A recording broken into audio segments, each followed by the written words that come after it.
ఉప్పలపాడు ఈ పేరు వినగానే మనకు ముందుగా గుర్తొచ్చేది పక్షుల కేంద్రం. 18 దేశాల విదేశీ పక్షులకు స్థావరంగా నిలుస్తోంది ఈ పక్షుల కేంద్రం. వివిధ రకాల వలస పక్షులు సీజన్ల వారీగా ఇక్కడికి వస్తుండడంతో ఆ చెరువు ఇప్పటికీ పక్షుల సంరక్షణ కేంద్రంగా మార్చారు.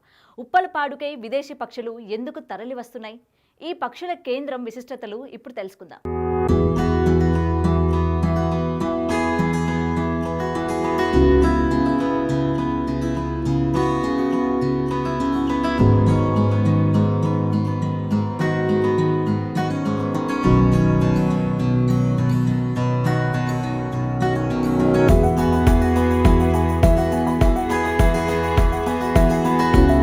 ఉప్పలపాడు గుంటూరుకి అతి సమీపంలో ఉన్నటువంటి ఈ గ్రామం పేరు వింటే మనకు గుర్తొచ్చేది విదేశీ పక్షులు.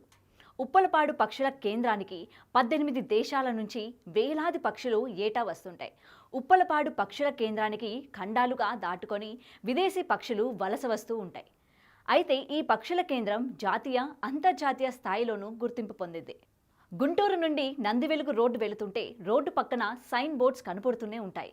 ఈ పక్షులు కేంద్రానికి ఆస్ట్రేలియా, సైబీరియా, దక్షిణాఫ్రికా, శ్రీలంక, నేపాల్ వంటి దేశాలతో పాటు హిమాలయాల నుంచి కూడా పాకిస్తాన్ పక్షులు కూడా వేలాదిగా ఆయా కాలాల్లో వలస వస్తూ ఉంటాయి.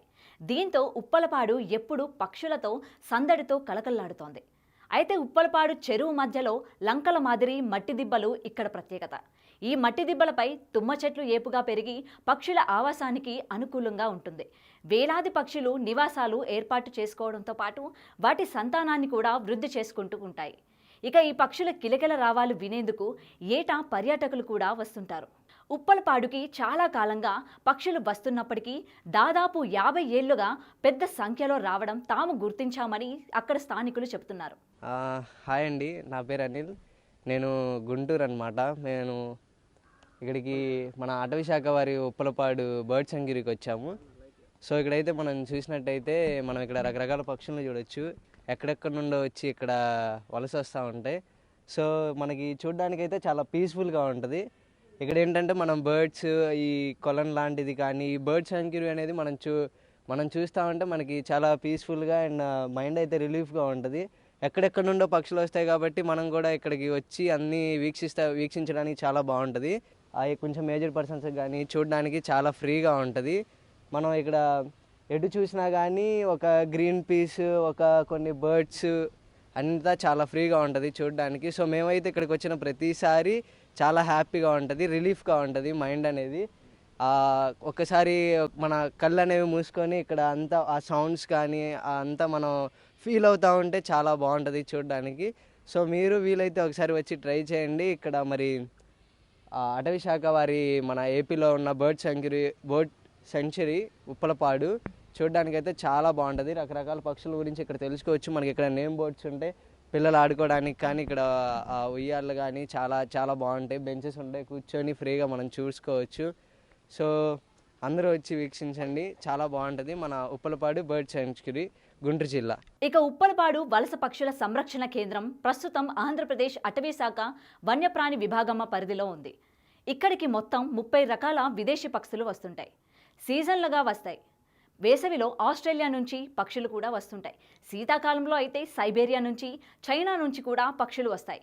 ఆగస్టులో దక్షిణాఫ్రికా నుంచి పక్షులు వస్తాయి. వలస పక్షులతో పాటు పలు స్థానిక జాతులకు చెందిన పక్షులు కూడా ఈ ప్రాంతంలో దర్శనమిస్తుంటాయి.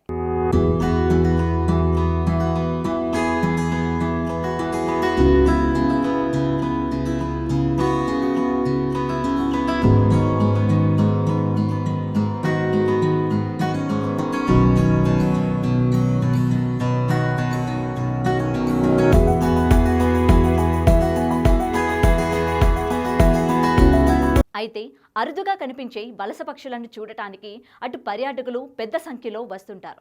విదేశీ వలస పక్షుల సంఖ్యలో అనుగుణంగా ఏర్పాట్లు చేస్తున్నా చాలానన్ని ఏర్పాట్లు లేవనే విమర్శలు కూడా ఎదుర్కొంటున్నారు. ఆయా దేశాల్లో వాతావరణ పరిస్థితులే ప్రధాన కారణమని చెబుతున్నారు. చైనా, రష్యా, సైబీరియాలో భారీగా మంచు కురిసే సమయంలో పక్షులకు ఆహారం దొరకదు. వాటి జీవనం కూడా దుర్బలంగా మారుతోంది. అందుకే అనుకూల వాతావరణ పరిస్థితులు ఉన్నప్పుడు తమకు సౌకర్యంగా ఉన్న ప్రాంతాలకు ఎంత దూరమైనా వలసపోతుంటాయి.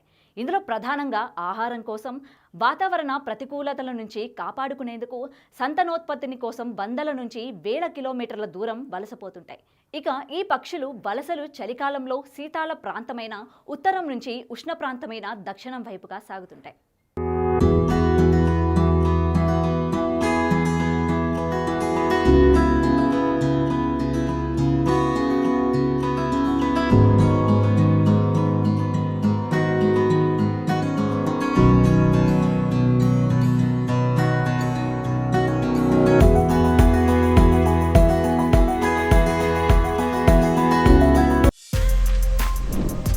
For more videos like this, subscribe Big TV channel.